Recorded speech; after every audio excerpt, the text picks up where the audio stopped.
Bonjour fidèles internautes de Prime News Télévision, heureuse de vous retrouver dans cette émission Prime Politique, votre émission politique de décryptage de l'actualité sociopolitique nationale. Comme vous le savez, le palais de la Marina s'apprête à tourner une nouvelle page. Le duo Romuald Wadaï, Mariam Chabi Talata arrive très largement en tête de l'élection présidentielle du 12 avril 2026 avec 94,27% des suffrages selon les résultats définitifs de la Cour constitutionnelle.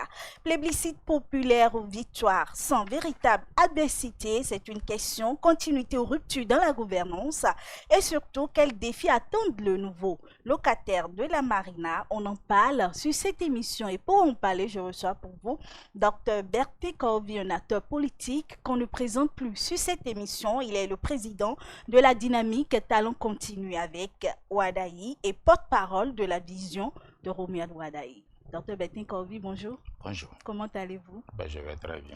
Merci d'être là et merci d'avoir accepté notre invitation. J'ai pris le risque, oui. D'accord.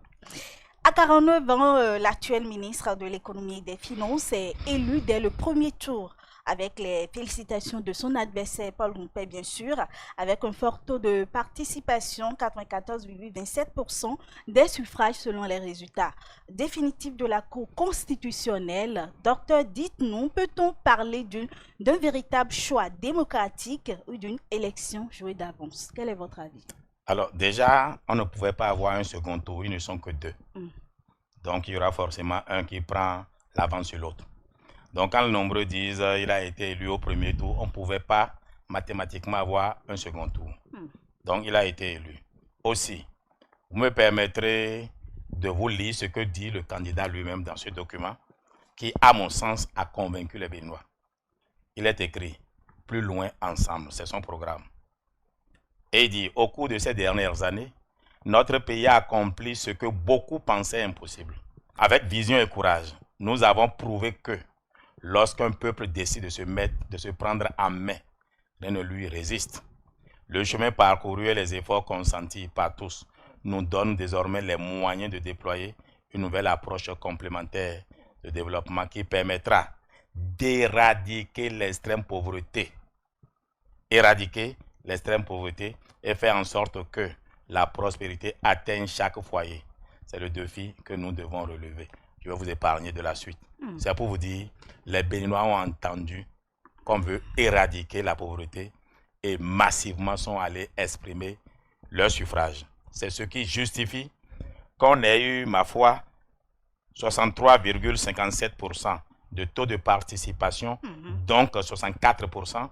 Et sur ce plateau, qu'il vous souvienne que je vous avais dit que mon challenge à moi, c'est d'inverser la table afin que il y a eu 64% la dernière fois de taux d'abstention.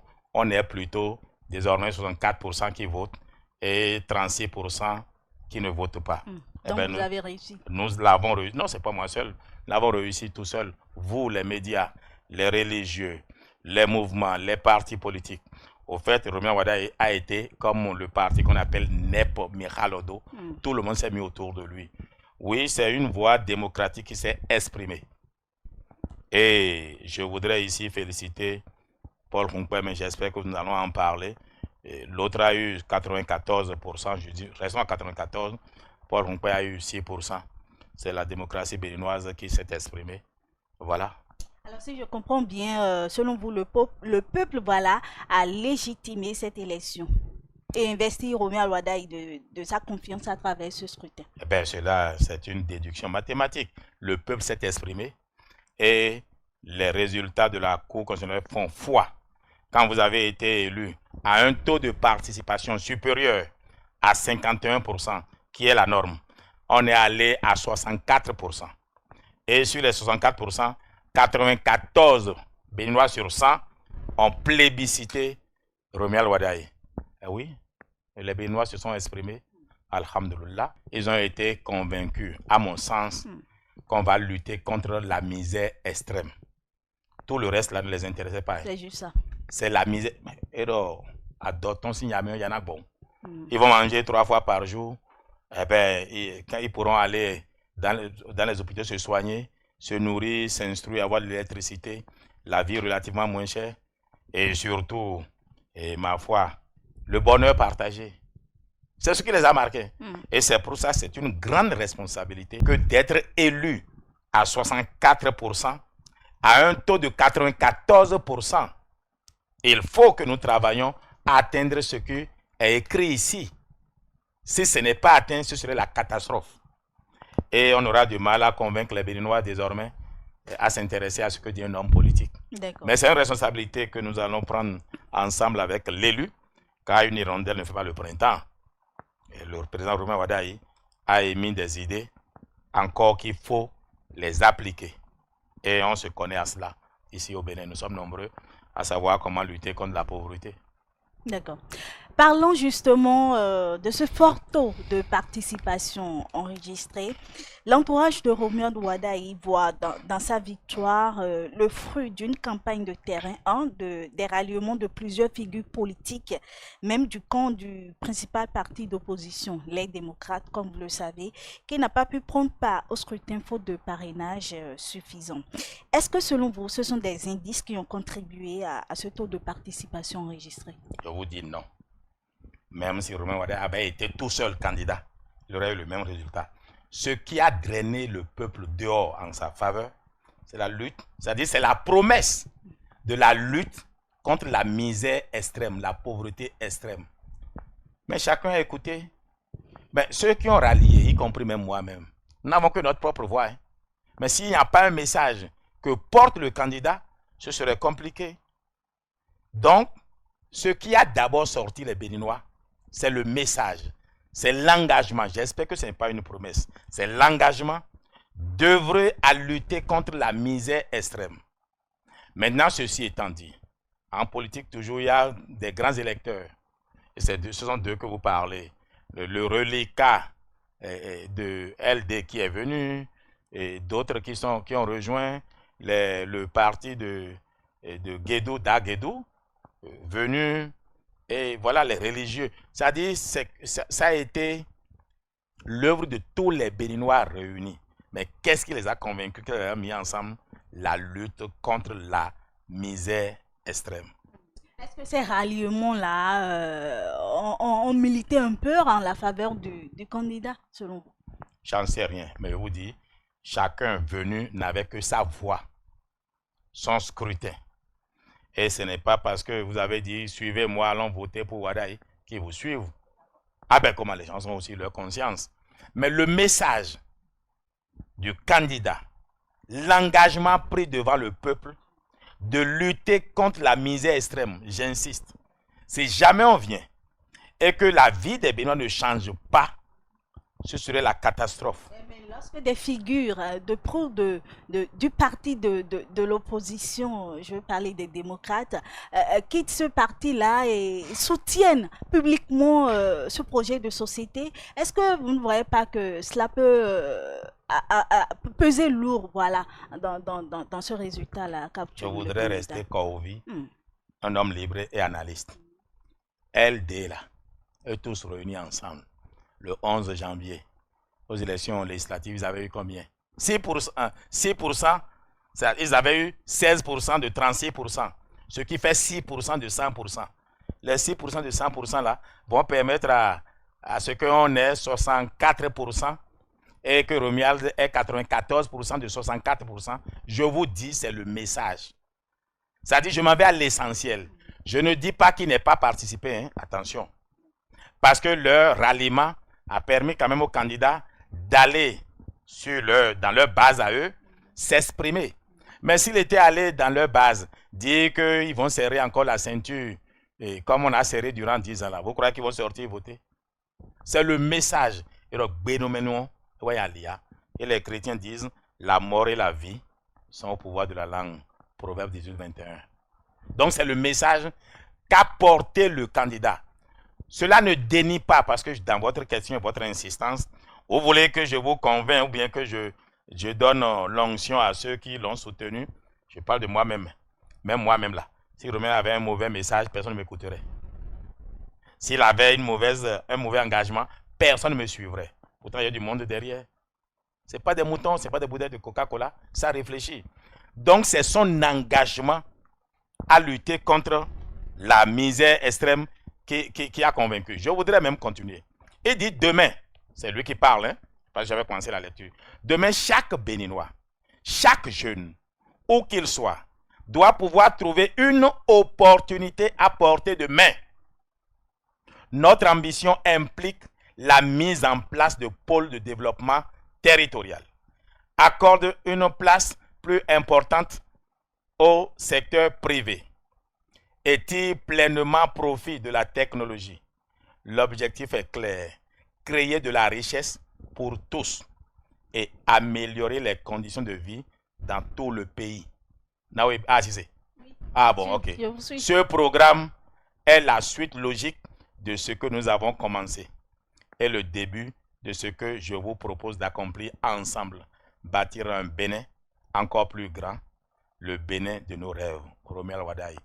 Franchement, si vous aviez une jeune fille qui a 20 ans, 25 ans, vous ne la donnerez pas en mariage à quelqu'un qui tient un tel message. Mais c'est un message qui accroche, qui promet d'améliorer les conditions de vie. Et je vous dis, le risque, c'est de ne pas faire ce que nous disons là. Et moi, je suis là pour aider le président à y parvenir. C'est pour ça que je vous ai dit, je suis le porte-parole de la vision de Romuald Wadaye. Pas je l'ai lu de fond en comble, et pour y parvenir, c'est ce que j'ai toujours dit ici, il faut une économie fondamentale pour un développement à visage humain.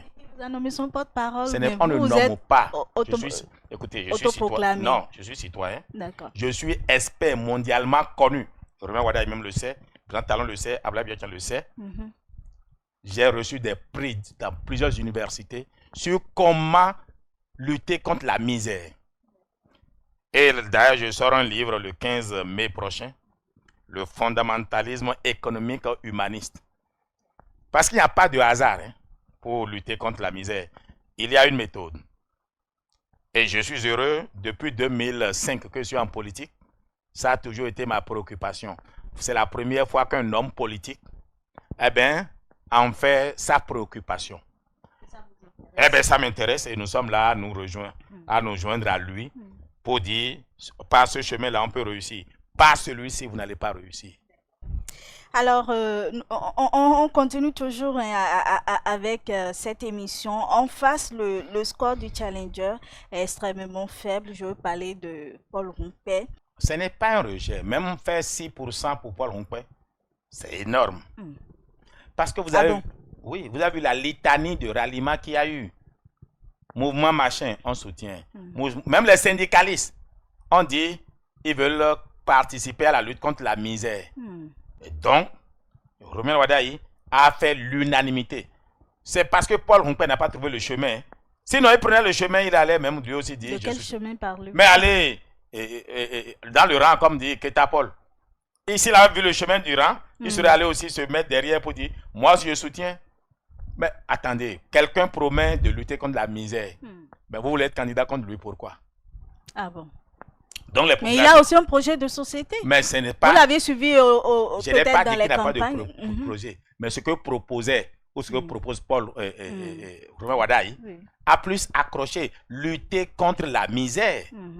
Qui ne voudrait pas rejoindre une telle équipe? Est-ce que vous pensez que lui ne pensait pas lutter contre la misère? Il ne l'a pas dit de cette façon-là. Je ne suis pas dans son cœur. Okay, par contre, il nous a promis de créer Sobradia ou bien Sobra, je ne sais pas quoi. Et bon, voilà. Puisque le monde ne boit pas l'alcool, nombreux ont rejeté ça. Ah, d'accord. Donc ça a participé. Ah, ça a participé aussi. D'accord. Mais ceci étant dit, malheureusement, ce n'était pas l'heure de Paul Rompé. Et son message n'a pas accroché comme le message. Mais si vous voulez, je vous le relis encore. Il y a une heure pour chacun. Ecclésiaste 3, 1 à 8. Il y a un temps pour toute chose sous le soleil. D'accord. Donc c'est le temps de Romuald Wadaye. C'est le temps de Romuald Wadaye. Elle a trouvé le message adéquat pour accrocher. C'est le message qui a fait la différence. Est-ce que selon vous, les Béninois n'ont jamais pris au sérieux ce parti? Je veux parler de la FCBE. J'en sais rien. Il faut leur poser. Il faut poser la question. Il ne faut pas de micro-trottoir. Oui, on va le faire. Non, je ne veux plus répondre à des questions qui fâchent. Non. Vous n'aimez pas la vérité dans ce pays. J'en sais rien. Ah, bon, ma question fâche. Non, je ne suis pas au courant. Bon. Là, non, dites-nous, docteur, Lorsque vous voyez un candidat qui a fait les campagnes électorales et tout, un peu partout dans le pays, et qui à la fin, lorsqu'on annonce les résultats, obtient ce taux de pourcentage pour un parti qui a existé depuis longtemps, quelle est l'analyse que vous faites? Mais on a dit 6%, il a eu 6%. Vous auriez eu 1%, vous. Pourquoi Moi je ne suis pas un candidat. Ah, ben vous auriez eu 1%. Je ne suis pas un candidat. Remerciez Dieu. Mais on ne parle pas de moi bon, ici. alors très bien, non. Remercions Dieu. Vous avez vu comment je suis beau? Oui, très bien. Bien habillé, tout de blanc vêtu. Je l'ai remarqué. J'ai pu être candidat. Je n'ai pas été candidat. Non. Même si Paul Ronquet avait eu 1% là, il faut le féliciter. Il a réussi à être candidat. Mais tout le monde ne peut pas être candidat. Ben, lui, il a réussi à être candidat. C'est parce qu'il a rempli les critères. Bon, très bien. Nous, on n'a pas pu, non? Donc, c'est te dire que Paul Ronquet est Nazé Goulon, il faut le féliciter. Maintenant, son score ne pouvait pas être même. Je n'ai jamais imaginé qu'il pouvait dépasser 3%. Lorsqu'il parle d'opposition modérée, est-ce que selon vous, ça peut clocher un peu dans la tête des Béninois?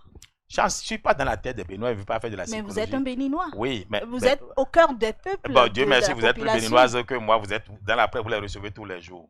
Ce que je veux que vous reteniez, Paul Ronquet avait pratiquement le peuple, enfin toute la classe politique contre lui, Nep Miralodo. Tout le monde est allé soutenir Romain Wadaï. Et pourquoi? Pas parce que Romain est beau, mais pour le message qu'il a, ce qu'il promet. Mais oui, à Ebing Pagna, les gens sont fins. Et il dit qu'il n'y aura plus de misère. On a eu 10 ans d'austérité, 10 ans pour préparer ce qu'il peut faire. Parce que tout ce que dit Romain Wadaï là, s'il n'y avait pas eu 10 ans de talent, on n'aurait jamais pu remplir ces conditions. Les premières années, les 10 années passées, ont permis de construire la fondation. Ce sont les chenilles mises en place par Talon qui permettront d'avoir des papillons. Mais attention, ça ne doit pas être un slogan. Et comme j'aime à le dire, je suis l'un des maîtres de l'économie fondamentale pour un développement à visage humain. En 2015, j'ai été candidat. J'ai dit construire le Bénin, un pays ensemble, un pays fera bon vivre pour chacun et pour tous. Donc, construire un pays où il fait bon vivre là, c'est ma préoccupation. Et j'en ai la méthode. Et attendez, il faut écouter le père Aguenouno, Eric, et le message social de l'Église. Mais si on puise dedans, on va parvenir à ce qu'on dit là. Il faut écouter le professeur Tometti, Narcisse. Si on l'écoute, on peut parvenir à ce qu'on dit là. Il y a beaucoup de personnes qu'on devrait écouter. Le message dans les prêches des imams, Moutawakil, des Vaudounos, etc. Il faut un développement visage humain. L'homme au centre de l'action publique. Le bien-être de chacun de nous. On a fait 10 ans à serrer la ceinture. Maintenant, on va la desserrer. Mais avec méthode. Mais je voudrais dire aux Béninois, ce n'est pas parce qu'on a desserré la ceinture qu'il faut manger 4 fois par jour, grossir comme des cochons, et commencer par courir après à dire on fait sport pour maigrir. Ce n'est pas une bonne chose. Il faut manger toujours modérément. Donc, c'est le message qui a fait l'unanimité autour de Wadaï. À imaginer que Paul Ronquet ait porté ce message, lutter contre la misère. Peut-être. Il aurait réussi. Ah, il aurait réussi. Ou du moins, menacer le candidat qui avait tout le monde derrière. C'est le message. D'accord. Alors, selon vous, je continue toujours dans la même logique. Ce parti paie-t-il aujourd'hui le prix de ses choix politiques passés? J'en sais rien. Ça là, une telle question aura de sens si elle est posée à l'un des membres de ce parti. Des membres, c'est-à-dire supérieurs du parti, qui peuvent analyser, comprendre là où ils ont perdu. Mais je vous dis, ils n'ont rien perdu, ils ont fait 6%. C'est beaucoup. Donc ils existent encore. Mais ils existent. 6%. Et d'emblée, le chef de l'opposition, mais ça vient de leur parti, c'est Paul Ronquet. Mais oui, ils sont allés à l'élection majeure, l'élection présidentielle. Un est élu président, l'autre a échoué. D'emblée, c'est Paul Ronquet, le président de l'opposition. Dites modéré. Modéré ou pas modéré, opposition quand même. Et à quoi ça sert d'être une opposition maladive? Moi, il n'y a pas eu plus d'opposants à Talon plus que moi. Qu'est-ce que vous appelez opposition maladive? Ben, où tout ce qui est l'autre fait est mauvais. Même quand c'est bon. Est-ce que ce que fait un être humain, tout peut être mauvais? Non. Donc, l'opposition, mais vous n'avez pas entendu. Mais c'est la modération qui est mieux, selon vous. Donc, je ne sais pas ce que Paul Ronquet appelle l'opposition modérée. Mais je l'ai écouté, parfois j'ai paniqué. quand je l'entends dire certaines choses. Et je trouve que oui, peut-être qu'il n'a pas tort. C'est moi qui ne voyais pas les choses sous cet angle-là. D'accord. Alors, le président élu appelle déjà à l'humilité, au consensus, mais concrètement, comment rassembler une classe politique aussi fragmentée autour d'un projet commun? Tout le monde est allé le rejoindre. Il n'y a plus de classe politique fragmentée. Par contre, il faut dire le peuple. D'accord. Il faut réunir le peuple parce qu'il ne faut pas se mentir, hein, une partie du peuple est fâchée pour des raisons mais qui c'est pas la sont... classe politique. Non, quelle classe politique? Et vous n'avez pas vu subitement, vous n'avez pas été étonné, vous, de voir que, bon, il sera fâché, mais ce n'est pas mon problème. Non, Eric, non, attendez, allez-y, Eric, vous étiez danseur, il a retrouvé ses pas de danse. Ah bon? Il y avait encore... il les avait perdus? Il y avait un mois, vous auriez pensé que lui serait en danser pendant que Wada jouait au tam-tam. Enfin, c'est une image. Donc, c'est dire que nous, hommes politiques, là, ne nous prenez pas au sérieux. D'accord. Donc, c'est un message que vous êtes en train de passer. Je vous fais un constat. Ah, d'accord. Donc, il ne faut pas que des populations se révoltent, aillent à la violence sur le message d'un homme politique. Hein. On va finir par se retrouver, vous ne serez pas là. C'est écrit, ouvrez les guillemets, Corvi a dit que personne ne se tue pour un homme politique. Hein. On fera la paix entre nous, vous ne serez pas là. S'il y en a qui sont allés en prison croyant à LD, bon, LD aujourd'hui fait la paix avec la mouvance. Même Yahi Boni a félicité son fils Romain Wadaï. Si certains sont allés en prison croyant que l'ennemi c'est l'autre camp, qui va les sortir de Féliciter est synonyme selon vous de faire la paix? Non, je n'ai pas dit que c'est mauvais. Et je n'accuse pas cela. Je veux juste dire ceux qui prennent des postures jusqu'au boutiste. En politique, là, je l'ai appris à mes dépens. Quand on m'a attrapé, là, j'ai vu personne derrière et j'ai sciencé. J'ai compris qu'il faut être toujours modéré en politique. D'accord. Alors, juste après les résultats, je peux parler provisoire de la Cour de la Sénat, Romain Wadaï s'est prononcé. Voilà, il a dit vouloir continuer dans ce que Patrice Talon a fait, voilà, vouloir intensifier le modèle de Patrice Talon. Dans une telle continuité assumée, pourrait-il tracer sa propre voie pour y laisser ses marques et touches personnelles? Non, il va prêter serment bientôt et je m'arrangerai pour vous obtenir un rendez-vous et vous allez lui poser la question. Parce que je ne suis pas dans sa tête, je ne sais pas. Mais vous êtes le porte-parole de sa vision. De sa vision. Et la vision est ici. Et elle ne dit pas la même chose. Mais, comme je dis, la vision a été possible seulement en partant de ce que Talon a fait durant 10 ans. Et ce qu'il dit, attendez, et ce qu'il dit ne devrait pas nous étonner. Il est ministre de l'économie et des finances durant 10 ans du président. Et il ne peut pas faire une rupture avec tout. Mais il faudra qu'il trace ses propres signaux à certains égards. Parce que même dire qu'on lutte contre la pauvreté, ce qui est écrit ici, c'est déjà aussi une rupture. Vous savez, les chenilles devenant les papillons, sans chenilles, il n'y a pas de papillon. Mais pourtant, le papillon devient une rupture. Vous voyez comment les chenilles nous repoussent. Vous voyez comment tout le monde s'amuse avec le papillon. Il y a la rupture, mais parce que l'un est impliqué dans l'autre. Donc, je crois que ce qu'il a voulu dire, ça vous m'amener à interpréter ce que je ne voulais pas. Je crois qu'il veut dire, c'est de ce que Talon a fait, qu'il va construire, ce qu'il veut construire. Comme on mais le ce qu'il dit, va construire autour de l'ancienne corde, qu'on puisse la nouvelle. Pour ça, il faudrait que l'ancienne corde soit solide. Heureusement, la corde de Talon est solide. Il nous a amené honnêtement, et sans langue de bois, à faire des progrès. Avec un prix de sacrifice que beaucoup de Béninois n'arrivent pas à expliquer, à pardonner. Pourtant, il fallait passer par là. C'est pour dire ce que dit le candidat, le président élu Romain Wadaï, n'est pas faux, mais forcément, il y aura sa propre touche, le moment venu. D'accord. Voilà. Tel qu'il insiste, se baser sur ce que le président Talon a réalisé, amener le Bénin vers un avenir plus loin, plus radieux. L'on se demande si réellement on aura droit à Romain Wadaï 1 ou à Patrice Talon prolongé. Poser la question à Patrice Talon et Romain Wadaï, je vous ai dit, il vient d'être élu. Et dans la joie et dans l'émotion, il y a des choses qu'on dit et dont on ne mesure pas la portée psychologique et politique. Mais ceci étant dit, quand je vous parlais de ma pré-campagne sur ce même plateau, j'ai dit que je veux transformer les chenilles produite par Patrice Talon en papillon. Il dit la même chose. Lui, il a l'avantage d'être élu, d'avoir été soutenu par Patrice Talon. Parce que sans Patrice Talon, il n'y a pas de Romuald Wardai candidat. D'accord. Vous convenez avec moi? Sans Patrice Talon, il n'y a pas non plus de Romuald Wardai élu. Je n'ai pas dit que c'est Talon qui a voté, hein, mais il y a eu son autorité, son leadership derrière. Donc, il est normal qu'on continue d'abord du talon. Mais ce ne sera pas du talon prolongé. Non, pas prolongé. S'il veut faire du talon, réellement talon, ça ne fera pas long feu. Il ne peut même pas le faire. Lui s'appelle Wardai et l'autre s'appelle Talon. Il est plus jeune que Talon.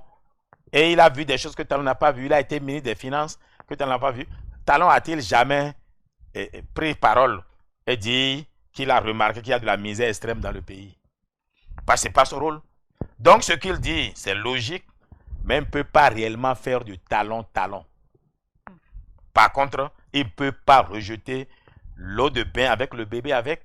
Sans Patrice Talon, quiconque aura été élu, pour faire court, quiconque aura été élu, même si Paul Ronquet avait été élu, ce sera le prolongement de Talon, sans être Talon, mais en apportant sa propre touche.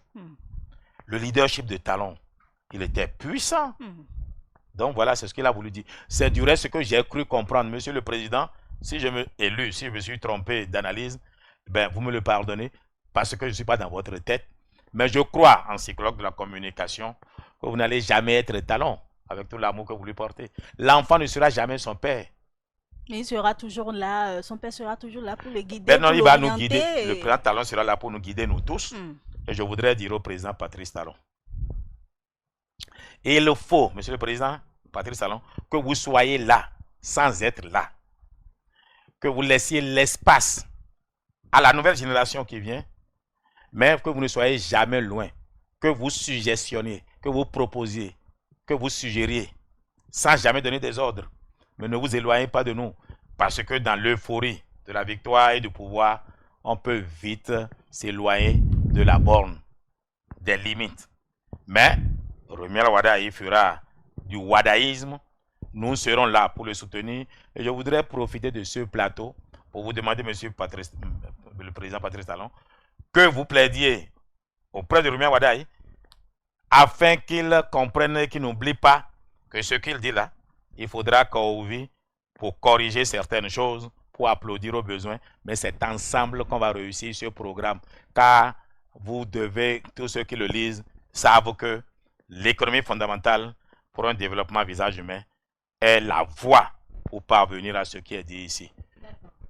Sur le plan diplomatique, les relations avec certains voisins, notamment le Niger, restent tendues. Est-ce le premier test majeur pour le nouveau président, Dr Bertin-Corozo? Non, ça ne devrait pas être sa préoccupation majeure, même si c'est utile pour le pays.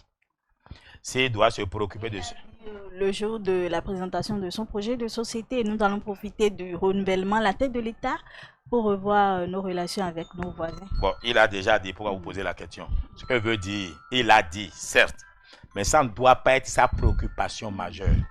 Les Béninois doivent d'abord le préoccuper. Ceci étant dit, il faut quand même faire montre de recherche de bon voisinage.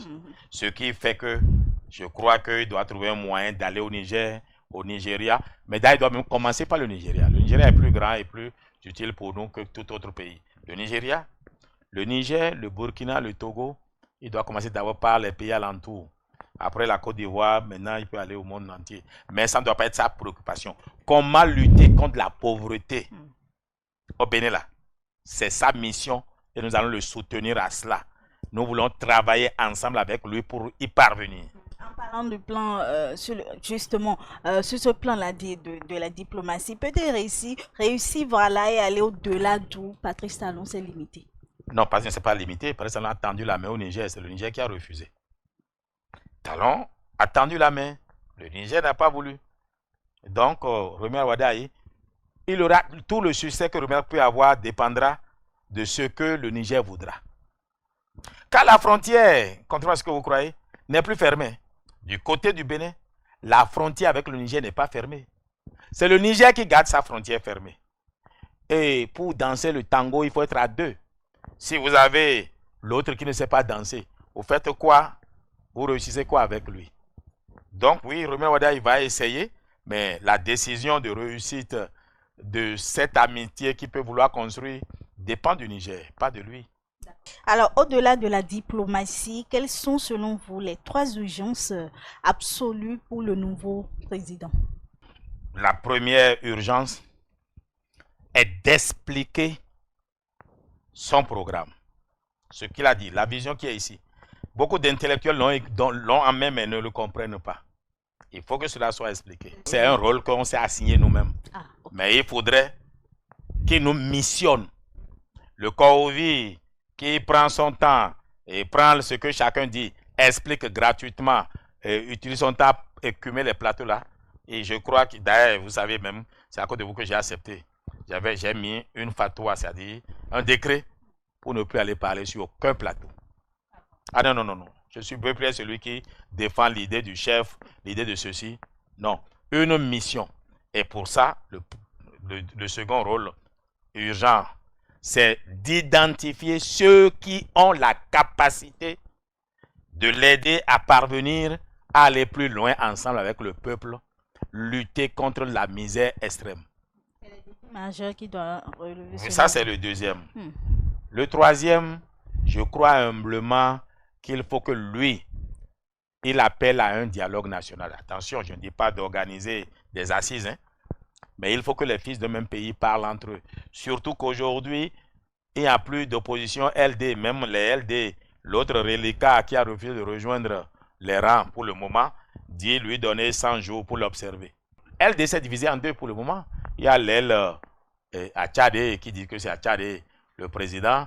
Il y a l'aile Eric Nouté qui dit que c'est Eric Nouté qui est le président intérimaire. Et c'est lui qui respecte les tests pour le moment. Soit.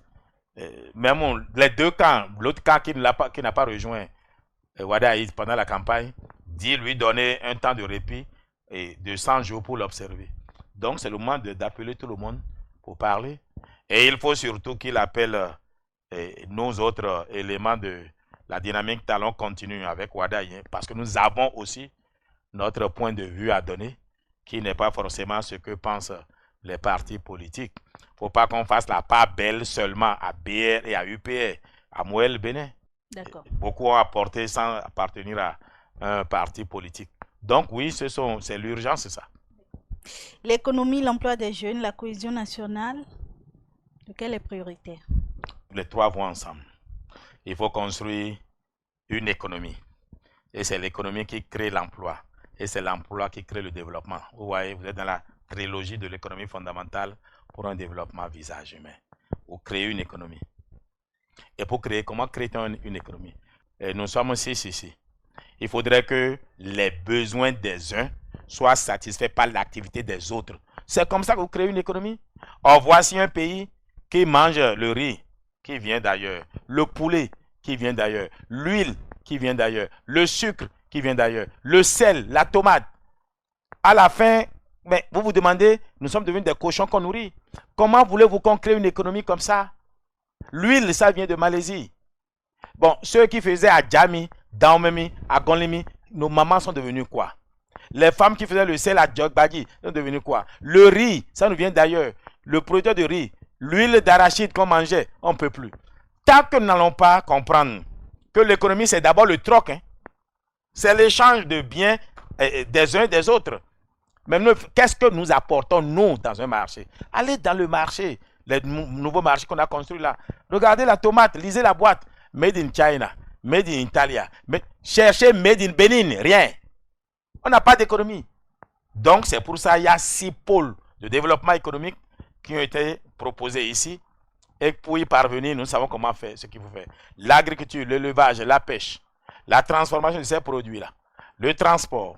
Bref, je ne viendrai pas faire un cours d'économie fondamentale ici. Donc, c'est l'économie qui permettra de créer de l'emploi. C'est l'emploi qui va amener le développement. Il n'y a pas de miracle à ça. Votre mot de fin, nous sommes pratiquement à la fin de cette émission. Je voudrais juste... Vous avez un appel à lancer au nouveau président, vu que l'investiture, c'est pour le 24 mai prochain. Oui, alors le 24 mai prochain, c'est le jour de la Pentecôte.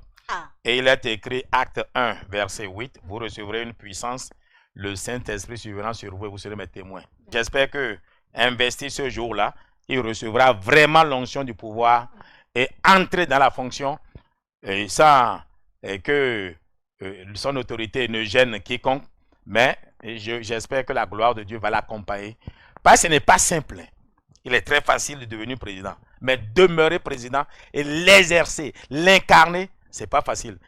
Surtout dans un pays où nous sommes tous des petits diablotins, des petits sorciers là. Je parie que son nom pas de chez Gbigbaoué, chez Tron, chez machin. Chez... Les choses, enfin, chacun forcément est en train de passer dans des couvents. Pour faire quoi avec? Mais pour qu'il le remarque. Ah vous n'êtes pas bénoise, vous? Bon, alors je vous le dis. Donc, il faut que la prière soit ça dit sa veste, la prière. Quelle que soit sa religion, cela ne m'intéresse pas. La prière. Il faut qu'il sache que c'est Dieu qui l'a choisi. Ce n'est pas par mérite.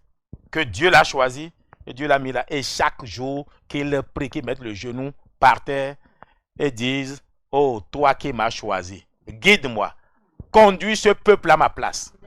Pour l'accompagner. Moi, ça ne suffit pas. Même le président Talon ne suffit pas. Le peuple ne suffira pas. C'est une charge lourde.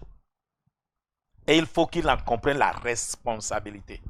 Aussi, ceux qui disent, oh, c'est un jeune, on va le manipuler, vous ne pourrez rien. Je prie que les gens disent ça? Les gens peuvent le penser. Je prie que l'Esprit Saint le revête et qu'il ait l'autorité. Et quand tu as revêt de l'autorité, ne peut t'arriver. Je voudrais demander au président Patrice Talon d'accepter qu'on l'honore, qu'on le célèbre avant qu'il le laisse le tablier. Parce qu'il le mérite. Or, la dynamique Talon continue, nous les membres, nous voulons le rencontrer et nous allons organiser une fête, une distinction dans ce pays-là, dans toute la mouvance, même dans l'opposition. Je suis le seul à dire ceci est mauvais quand le président le fait. Pourtant, je le soutiens. Le seul a dit du président ceci est mauvais. Et quand c'est bon, je suis le seul. Réécoutez ce que vous invitez ici. Il y en a qui viennent, qui disent que tout est mauvais. Il y en a qui viennent que tout est bon. Je suis le seul à dire ceci est bon ou alors ceci est mauvais. Je sais nuancer. Parce que je ne suis pas un larbin. Je suis un soutien. Et je suis sincère. Et honnêtement, je suis fier du président Patrice Talon. Mais cela ne m'a pas empêché de le critiquer quand c'est utile pour son propre bien. Je sais qu'il y en a qui ne sont pas contents, qui disent « On ne sait même pas si lui est mouvancier. Comment peut-il critiquer le président ?» Le président est un être humain. Même nous poussons même des jurons contre Dieu. Monsieur le Président, Patrice Talon, vous pouvez être fier de vous. Je ne m'attendais pas que vous réussissiez votre gouvernance à ce point-là. Mais il faudrait que nous soutenions tous, vous, anciens présidents, et nous qui vous soutenons, nous soutenions tous Romuald Wadaï. Sans l'envahir. Nous n'allons pas l'envahir, c'est lui qui va décider. Et on va travailler ensemble avec lui. Merci beaucoup, docteur. Merci d'avoir répondu à nos questions. On espère vous retrouver pour une autre émission. Ben, très bientôt, oui. D'accord. Amis internautes, stop et fin de ce numéro de Prime Politique. Merci de nous avoir suivis.